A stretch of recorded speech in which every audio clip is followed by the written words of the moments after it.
మధ్యకాలంలో బాగా వైరల్ అవుతున్న హెయిర్ గ్రోత్ ఆయిల్ నేను కూడా ఫస్ట్ టైం యూజ్ చేస్తున్నాను.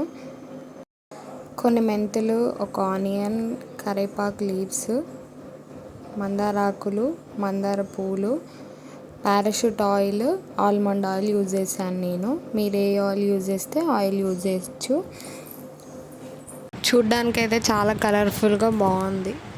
ప్యాన్ తీసుకొని అందులో కోకోనట్ ఆయిల్, ఆల్మండ్ ఆయిల్ సరిపడా పోసుకొని వేడయ్యాక ఆనియన్స్, మెంతులు, కరివేపాకు, మందారాకులు, మందార పువ్వులు కూడా వేసుకొని మంచిగా బ్రౌనిష్ కలర్ వచ్చే వరకు వేడి చేసుకోవాలి.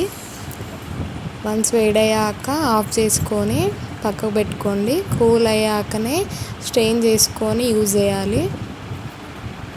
ఆయిల్ వేడెక్కుతుంటే ఆ స్మెల్ ఉంది చూడండి, వేరే లెవెల్.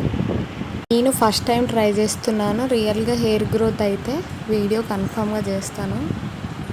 ఆయిల్ కూల్ అయ్యాక స్ట్రెయిన్ చేసుకొని ఒక డబ్బాలో పెట్టి స్టోర్ చేసుకోండి. 1 year పాటు యూజ్ చేయొచ్చు ఈ ఆయిల్. ఇలాంటి మంచి మంచి వీడియోస్ మీకు కావాలంటే షేర్ చేయండి, లైక్ చేయండి, సబ్స్క్రైబ్ చేసుకొని మర్చిపోకండి.